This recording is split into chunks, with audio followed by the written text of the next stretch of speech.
अगर आप perfume making business में हो या फिर अपना परफ्यूम ब्रांड बनाना चाह रहे हो तो काफी ज्यादा रिसर्च करी होगी आपने अक्सर करके एम्ब्रॉक्सन, गैलेक्सोलाइड, आईएसओ सुपर और हेडियोन इस तरह के तमाम फिक्सेटिव के नाम सुने होंगे, अरोमा केमिकल्स के नाम सुने होंगे। पर कई बार ऐसा होता है कि जब किसी दूसरे ब्रांड का आप परफ्यूम खरीदते हो और उसके पीछे पलट करके आपकी क्यूरियोसिटी जागती है कि इसके अंदर क्या क्या है, इंग्रेडिएंट्स पढ़ते हो तो वहां आपको पढ़ने को कुछ अजीब से नाम मिलते हैं जिनको पढ़ करके आप सोचते हो कि ये असल में क्या चीजें हैं, ये फिक्सेटिव्स हैं, फिलर्स हैं या स्टेबलाइजर्स हैं, ये किस काम आते हैं। तो आपकी क्यूरियोसिटी बढ़ती है पर समझ नहीं आता ये चीजें क्या है। तो आज की इस वीडियो के अंदर वही कॉमर्शियल फिक्सेटिव्स के बारे में मैं आपको बताने वाला हूँ जो आपको पूरे यूट्यूब पर कहीं नहीं मिलने वाले।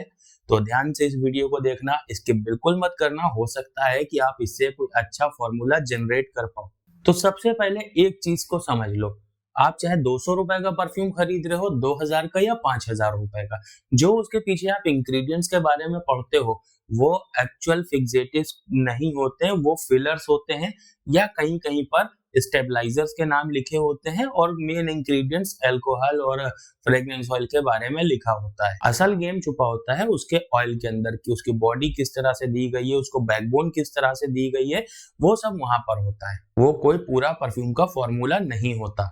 कई बार कुछ सॉफ्ट मस्क बैकबोन वाले परफ्यूम आप जब खरीदोगे तो आपने अक्सर करके उसके पीछे नाम लिखा देखा होगा एक्सेल्टोलाइट का। अब ये क्या है, इसका काम क्या है वो समझाता हूँ। ये परफ्यूम को शार्प होने से रोकता है। काफी बार कुछ मस्की परफ्यूम ऐसे होते हैं जो काफी ज्यादा शार्प होते हैं, ड्राई डाउन उनका काफी शार्प होता है, तो उसे ये सॉफ्ट करता है, लॉन्ग लास्टिंग इफेक्ट देता है और स्किन केमिस्ट्री के साथ में ये बहुत ही अच्छा रिएक्शन देता है और हार्श नोट्स को स्मूथ कर देता है। अब जो इंडस्ट्री के अंदर इसका रेशियो यूज होता है वो 0.5% से लेके मैक्सिमम 5% तक यूज होता है।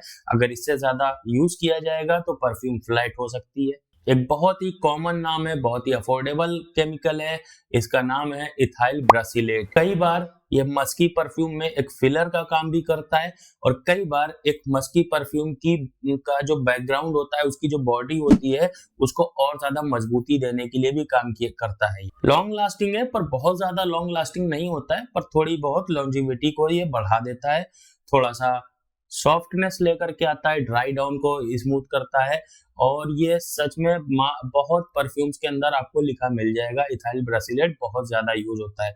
अब इसका जो यूज करने का रेशियो है वो 1% से लेके 5%, 6% तक भी यूज कर सकते हो, लेकिन बहुत ज्यादा यूज करा गया अगर कोई भी फिक्सेटिव होता है तो परफ्यूम वो खराब कर सकता है। अब इसके बाद जो मैं नाम ले रहा हूँ ना वो बहुत ही पावरफुल, आपने अब तक का यूट्यूब के ऊपर जितने वीडियो देखे होंगे, समझा होगा, उसमें आपको लगता होगा कि एम्ब्रॉक्सन एक बहुत ही पावरफुल फिक्सेटिव है। उससे ज्यादा पावरफुल फिक्सेटिव मैं आपको बता रहा हूँ। आपने सुना होगा अब तक कि गैलेक्सोलाइट सबसे ज्यादा लॉन्जेविटी देता है, ये उससे भी ज्यादा लॉन्ग लास्टिंग परफ्यूम बनाता है।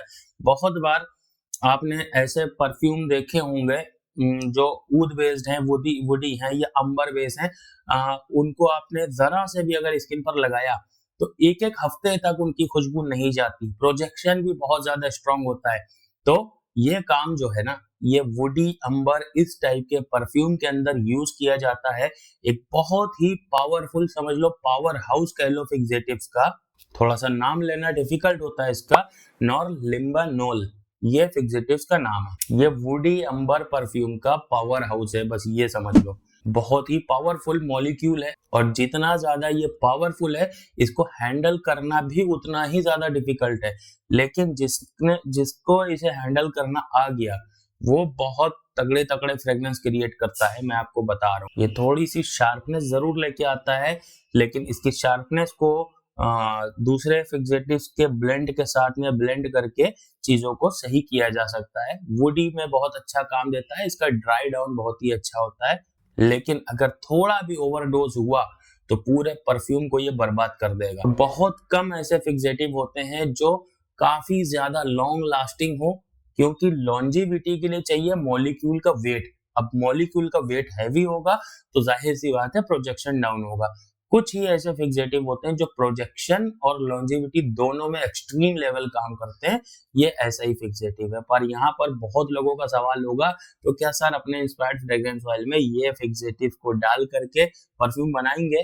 तो क्या हाई प्रोजेक्शन और हाई लॉन्जेविटी आएगी? बिल्कुल नहीं आएगी। सिंगल एक फिक्सेटिव को डाल देने से आपका परफ्यूम बैलेंस कभी नहीं हो सकता। उसके लिए उसके नोट्स के अकॉर्डिंग एक ब्लेंड तैयार किया जाता है और फिर वो चीज यूज करने के लायक बनती है। ये पूरा एक साइंस स्ट्रक्चर है। अब इसके ऊपर मैं आज आपको कुछ कॉमर्शियल फिक्सेटिव के बारे में बता रहा हूँ। आगे चल करके इसमें और डिटेल में डीप में जा करके कैसे ब्लेंड तैयार करना है, कैसे चीजों को करना है, ये सब भी मैं सिखाऊंगा। उसके लिए अगर आप चाहते हो तो पार्ट 2 कमेंट के अंदर लिख दो। जितने ज्यादा से ज्यादा कमेंट करोगे मुझे उतनी ही मोटिवेशन मिलेगी। कम से कम 20 कमेंट भी आ गए तो नेक्स्ट पार्ट लेकर के आऊंगा जिसमें इनका ब्लेंड बनाना, किस परफ्यूम के साथ में कैसे यूज करना, रेशियो सेटअप करना, पूरी डिटेल में समझाऊंगा। अब इस फिक्सेटिव की बात करें तो 0.1% से मैक्सिमम 0.56% तक ही यूज कर सकते हो, वो भी डाइल्यूशन में। अब चौथा फिक्सेटिव जो है, अगर आपका परफ्यूम थोड़ा सा फ्लोरल है, थोड़ा सा फ्रूटी है, फ्लोरल के में ज्यादा काम करता है और स्टेबलाइजर का भी काम करता है, इस फिक्सेटिव का नाम है बेंजाइल सैलिसिलेट। काफी बार आपने परफ्यूम बॉक्स के पीछे इंग्रेडिएंट में इसका नाम लिखा देखा होगा।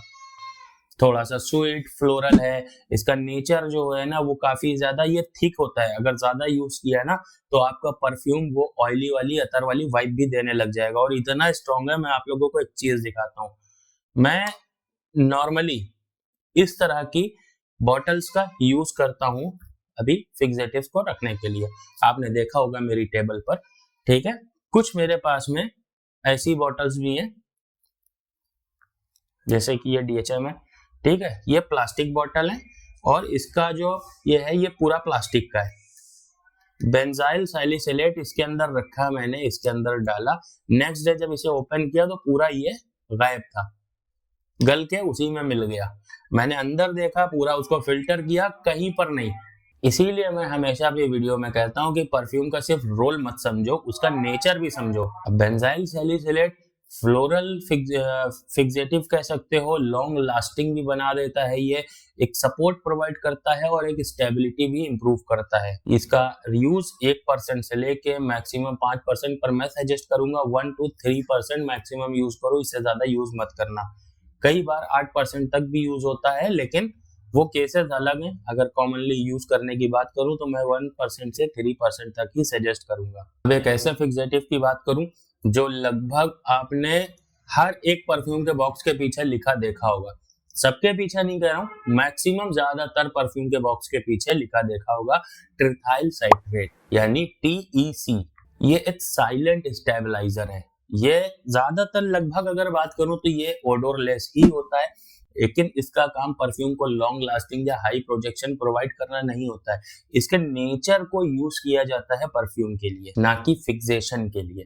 ये है तो एक स्टेबलाइजर टाइप का, ये थोड़ा सा लगभग ओडोरलेस ही होता है। ज्यादा यूज करोगे तो प्रोफाइल चेंज कर सकता है, लेकिन एक लिमिट में यूज किया जाए तो ये परफ्यूम के जो वॉलेटाइल मॉलिक्यूल हैं उनको ये स्लो रिलीज करवाता है। कई बार परफ्यूम के अंदर अल्कोहल की हार्शनेस आती है कुछ नोट्स के साथ में। ये ऐसा भी हो सकता है कि अल्कोहल वही सेम जो आप यूज कर रहे हो एक फ्रेग्रेंस ऑयल के साथ में, वहां पर आपको हार्शनेस ना लगे और दूसरे के साथ में वो एथेनॉल की हार्शनेस आपको लगने लग जाए। तो TEC उस हार्शनेस को भी कंट्रोल करता है और आपके परफ्यूम ब्लेंड को स्टेबलाइज भी करता है। इसका जो यूज है वो मिनिमम 2% से लेके 5% तक एक ये स्वीट स्पॉट है जहां पर आप यूज कर सकते हो। कई बार ये 10% तक भी यूज हो रहा होता है, लेकिन जो स्वीट स्पॉट है वो 2% से 5% है। एक कॉमन मिस्टेक के बारे में इस वीडियो के अंदर मैं बात करूं तो मैक्सिमम लोग ये सोचते हैं कि फ्रेग्रेंस ऑयल का कंसंट्रेशन ज्यादा रखा जाए, 30%, 40%, कई लोग तो 50 और 55% भी रखने लग जाते हैं, तो उससे परफ्यूम लॉन्ग लास्टिंग बनता है। बिल्कुल नहीं बनेगा। आप जब स्प्रे करोगे सबसे पहली चीज वो परफ्यूम नहीं लगेगा, वो इत्र लगेगा, इतना हैवी उसका स्प्रे होगा। दूसरी चीज ऑयली फील आने लग जाएगी, बहुत ज्यादा ऑयली चिपचिपा टाइप का परफ्यूम। तीसरा, प्रोजेक्शन ऑलमोस्ट डेड हो जाएगा, क्योंकि परफ्यूम के अंदर एथेनॉल जो फ्रेग्रेंस को अपने साथ ड्राइव करता है वो ही प्रोजेक्शन निकाल के आता है। अब एथेनॉल की क्वांटिटी जितनी ज्यादा होगी प्रोजेक्शन उतना ज्यादा लाउड बनेगा। इसलिए फ्रेग्रेंस ऑयल को मैक्सिमम नंबर में यूज करना बहुत बड़ी गलतफहमी है। कई बार लोग फिक्सेटिव का बहुत ज्यादा यूज करते हैं, 8-8, 10-10%, पर इतना ज्यादा अगर करोगे, पहली चीज तो दिक्कत यह आएगी कि आपका ओरिजिनल प्रोफाइल का जो डीएनए है वो चेंज हो जाएगा, यानी कि आपके फ्रेग्रेंस की जो खुशबू है वो चेंज हो जाएगी, वो वैसी नहीं रहेगी जैसी है। दूसरा, कभी कभी आपका परफ्यूम राउंड भी हो सकता है, कभी डेड हो सकता है, कभी मडी फील दे सकता है। तो एक लिमिट में, एक सही रेशियो में चीजों का इस्तेमाल ही एक परफेक्ट, कोई ब्लेंडिंग मतलब ऐसी चीज नहीं है कि आपने कभी कुछ डाल दिया कभी कुछ डाल दिया। ये पूरी एक केमिस्ट्री है, पूरी एक साइंस है, और इसी साइंस को डिटेल के अंदर मैंने सिखाया है अपनी ई बुक के अंदर। जिन लोगों को पता है वो शायद प्रैक्टिस अगर लगातार कर रहे होंगे तो सिंथेटिक अरोमा केमिकल्स के बारे में जानना तो दूर, हो सकता है वो आज चीजों को पिरामिड में सेट करके एक नई खुशबू बनाने की तरफ निकल चुके हों। ऐसे बहुत से लोग हैं, व्हाट्सएप पर मुझसे कनेक्ट हैं और बहुत ही अच्छा काम कर रहे हैं। अब इस तरह की और वीडियो अगर देखना चाहते हो कि जिसमें मैं इस तरह के पावरफुल फिक्सेटिव्स के बारे में और सिखाऊं आप लोगों को, और बताऊं आप लोगों को, और इनका यूज बताऊं, इनका रेशियो समझाऊं, और एक ब्लेंड कैसे बनाया जाए उसके ऊपर बात करूं कि चलो ये फिक्सेटिव्स के बारे में पता चल गया, पर कहाँ कैसे क्या यूज करना ये एक वीडियो के अंदर तो पॉसिबल है नहीं। तो इसलिए पार्ट 2 कमेंट बॉक्स में कम से कम 20 कमेंट आएंगे तो मैं बिल्कुल लेकर के आऊंगा, क्योंकि बहुत मेहनत लगती है इस तरह की वीडियो बनाने के लिए, काफी रिसर्च लगती है, चीजें लगती है। हालांकि बहुत सारे फिक्सेटिव हैं मेरे पास टेबल पर, आपने और दूसरी वीडियो में देखा होगा, साइड में पड़े हुए हैं, वो सब यूज करता हूँ, सबका प्रोफाइल सबकी चीजें हैं, पर उसको एक वीडियो के अंदर लेकर के आना, लगातार बोलते जाना काफी ज्यादा चैलेंजिंग होता है। इसके लिए मोटिवेशन तो चाहिए ही चाहिए। तो मोटिवेट करोगे तो 100% मैं वीडियो लेकर के आऊंगा और सच में सिखाऊंगा कि किस तरीके से आप ब्लेंड को रेडी कर सकते हो। अब कॉमर्शियल यूज की अगर मैं बात करूं कि अगर आप परफ्यूमरी की साइड से हट करके अगर आप बिजनेस बना रहे हो, परफ्यूम ब्रांड बना रहे हो, तो इतनी रिसर्च करना, ये सब करना पॉसिबल नहीं होता है। तो वहां पर चाहिए रेडीमेड सॉल्यूशंस, जाओ कि आजकल मार्केट में इंस्पायर्ड फ्रेग्रेंस ऑयल खरीदा, एथेनॉल खरीदा और प्रीमिक्स लिया, जो भी आप कैसे भी बना रहे हो, मतलब रेडीमेड चीजें खरीद के आपस में ब्लेंड किया और बॉटल में डाल के अपनी ब्रांडिंग के साथ में आगे बेचना चालू कर दिया। इसी तरह का एक पावरफुल फिक्सेटिव सिस्टम की अगर मैं बात करूं तो मेरी वेबसाइट के ऊपर है इम्यूनिटी बूस्टर, उसका आप एक सही रेशियो में अपने परफ्यूम के अंदर यूज कर सकते हो और आप एक लॉन्ग लास्टिंग हाई परफॉर्मेंस देने वाला, यहाँ तक कि हाई क्वालिटी परफ्यूम आप बना सकते हो उससे। अब हाई क्वालिटी का परफ्यूम वो नहीं होता जो स्प्रे करते ही हवा में चारों तरफ फैल जाए और 5-10 मिनट में कहानी उसकी खत्म। अगर महंगे परफ्यूम यूज करते होगे तो आप परफॉर्मेंस जानते होगे कि परफ्यूम की परफॉर्मेंस एक्चुअल में कैसी होनी चाहिए। इस तरह का एक रियल फिक्सेटिव सिस्टम अगर आपको कॉमर्शियल यूज के लिए चाहिए तो आप मेरी वेबसाइट पे जा सकते हो www.isnichodo.com पे, या फिर मुझसे व्हाट्सएप पे डिस्कस कर सकते हो इस नंबर के ऊपर। काफी सारे ब्रांड्स कर रहे हैं और कमेंट जरूर करना, वीडियो को लाइक जरूर कर देना है। अभी तक आप लोग चैनल पर आके बहुत सारे लोग वीडियो देख रहे हैं, पर आपको क्या पता है 72% व्यूवर्स मेरे चैनल को सब्सक्राइब नहीं करे हुए हैं जितने लोग देख रहे हैं। तो प्लीज उनसे रिक्वेस्ट है हाथ जोड़ के चैनल को सब्सक्राइब कर लो, बेल आइकॉन दबा दो। हो सकता है कोई वीडियो आपके इतने काम आ जाए जिससे आपके बिजनेस में आपको एक एज मिल जाए, तो इसलिए सब्सक्राइब करके रख लो। मैं मिलूंगा किसी नेक्स्ट वीडियो के अंदर। बाय।